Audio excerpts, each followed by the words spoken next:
అందరికీ నమస్కారం. Welcome to our channel. Nara Chandrababu Naidu గారి ఒక్కగానొక్క మనవడు నారా లోకేష్, నారా బ్రాహ్మణి గారి ముద్దుల తనయుడు, స్వర్గీయ శ్రీ నందమూరి తారక రామారావు గారి ముని మనవడు నారా దేవాంశ్.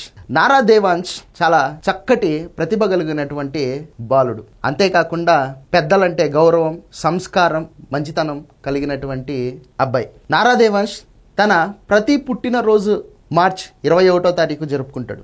కాకపోతే ఇక్కడ స్పెషల్ ఏంటి అంటే నారా దేవాంశ్ తన ప్రతి పుట్టినరోజు తిరుమలలో జరుపుకోవడం విశేషం. కేవలం తిరుమలలో జరుపుకోవడం మాత్రమే కాదు, తిరుమల దేవస్థానంలో ఏదైతే అన్నదాన సత్రం ట్రస్ట్ ద్వారా నడుస్తూ ఉందో ఆ ట్రస్ట్కి నారా దేవాంశ్ తన పేరు మీద ప్రతి సంవత్సరం తన పుట్టినరోజున కొంచెం అమౌంట్ డొనేట్ చేయడం జరుగుతూ ఉంది. ఇది ఇప్పటి కొత్తగా కాదు, తాను పుట్టినప్పటి నుంచి ఇప్పటిదాకా ప్రతి సంవత్సరం తన శక్తికి ఎంతైతే అవుతుందో అంత డబ్బుల్ని తాను డొనేట్ చేయడం జరుగుతూ ఉందన్నమాట. గత సంవత్సరం 38 లక్షల రూపాయలు డొనేట్ చేయడం జరిగింది తిరుపతి అన్నదాన సత్రానికి.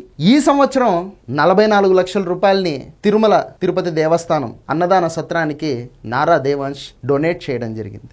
ఇలా ప్రతి సంవత్సరం తన పుట్టినరోజున తన శక్తికి మించినటువంటి అమౌంట్ని, ఇలా ప్రతి సంవత్సరం తన పుట్టినరోజున అమౌంట్ డబ్బులు తిరుమల తిరుపతి దేవస్థానానికి తాను డొనేట్ చేసి తన పుట్టినరోజుని దైవ సన్నిధిలో జరుపుకోవడం జరుగుతూ ఉందన్నమాట. మొన్నటికి మొన్న చెస్ ఆర్ట్లో ఫాస్ట్గా పావుల్ని కదిపేటటువంటి రికార్డ్ని ఈ అబ్బాయి సొంతం చేసుకోవడం జరిగింది. అంతేకాకుండా త్వరలో గ్రాండ్ మాస్టర్ కూడా అవుతారు అని చెప్పేసి తెలుగుదేశం పార్టీ కార్యకర్తలు, నాయకులు కూడా చాలా గర్వంగా చెప్పుకుంటా ఉన్నారు. ఇక ఈ అబ్బాయిని చూసినప్పుడల్లా నారా చంద్రబాబు నాయుడు గారు, ముఖ్యమంత్రి గారు ఎంతో గర్వంగా ఫీల్ అవుతూ ఉంటారు. అంతేకాకుండా నారా లోకేష్ గారు కూడా పదే పదే ఏదైనా సందర్భం వచ్చినప్పుడల్లా నారా దేవాంశ్ గురించి మాట్లాడుతూ అతని చదువు, అతని సంస్కారం, వీటి గురించి ఒక తండ్రిగా చెప్పుకుంటూ పుత్రోత్సాహాన్ని పొందుతూ ఉంటాడనమాట. ఈ అబ్బాయి ఇలాగే అన్ని రంగాలలో కూడా తన మార్క్ని ప్రదర్శిస్తూ మంచి ఉన్నతమైనటువంటి స్థానానికి చేరాలని చెప్పేసి నేను కూడా కోరుకుంటూ హ్యాపీ బర్త్డే నారా దేవాంశ్.